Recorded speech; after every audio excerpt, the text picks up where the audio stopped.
The biggest threat between America and Europe today isn't Russia or China or the Middle East. It's something far quieter and far more dangerous.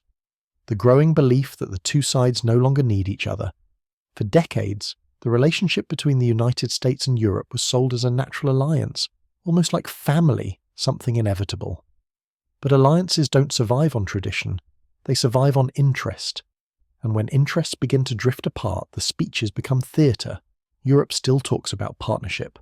America has already started talking about cost. And historically, that shift always comes before the break.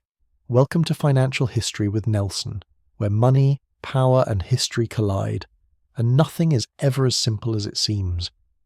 Most people still imagine the West as a united bloc, a single system, a synchronized machine.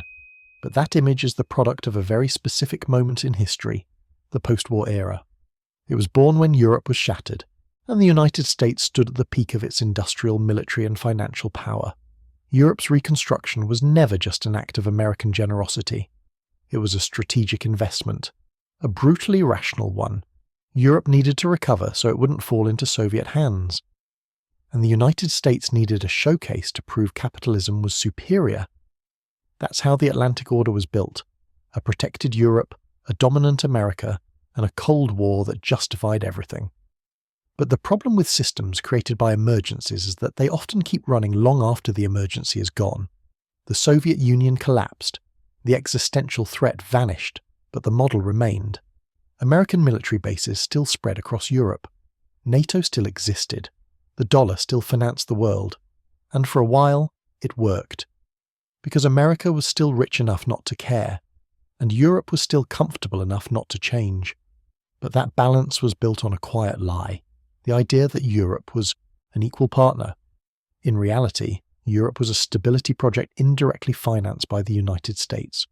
Not because Washington loved Europeans, but because Washington needed a Europe that was obedient, wealthy, and predictable.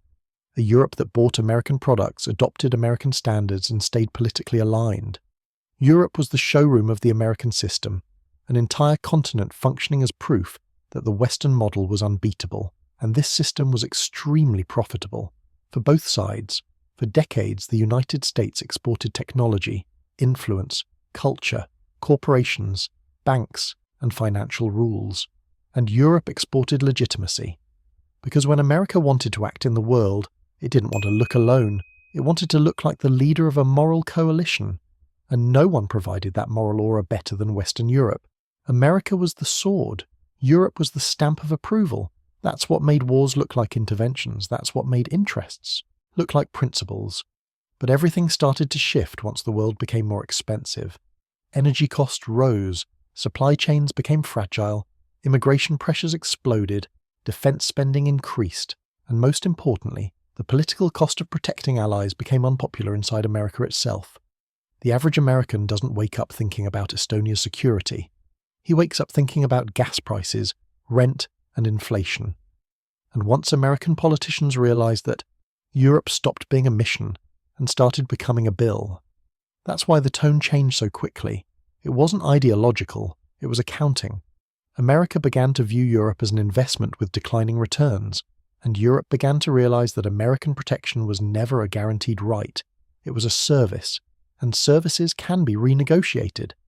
Europe, meanwhile, is trapped in an almost impossible dilemma. It built its modern prosperity on three pillars that are now collapsing at the same time.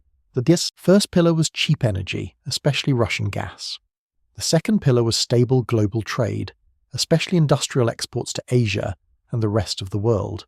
And the third pillar was security guaranteed by NATO, meaning the United States, cheap energy, profitable trade, and American protection. That was the European formula for decades. But now energy is expensive. Global trade is fragmenting, and American protection is being questioned. Europe is being forced to face something it has avoided for 80 years. Real sovereignty has a price, and that price is enormous. The irony is that Europe has always presented itself as the most sophisticated model in the world, the continent of diplomacy, rationality, political civilization. But in reality, it outsourced risk. Europe specialized in looking morally superior, while someone dirtier handled the heavy work.